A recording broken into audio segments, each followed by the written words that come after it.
Kumusta na ang aking mga kamote sa Canada?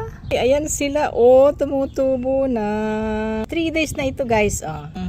Alam nyo kasi, napakamahal ng talbos ng kamote dito sa Canada. $5 ba naman ang isang pound? Grabe. Ang ginagawa ko every spring and summer, nagtatanim ako ng kamote. Bumibili ako ng isang pound, isang bitkis. Tapos, tinatanim kong ganyan. No? At enough na ito, guys, sa buong summer para magbigay sa akin ng talbos ng kamote, panlagay sa sinigang, o di kaya ay i-boil mo lang. Kaya lang, wala po kami dito sa Canada nung pink na talbos ng kamote. But somehow, magkakaroon ako ng kamote. Para mayroong sustansya tayo.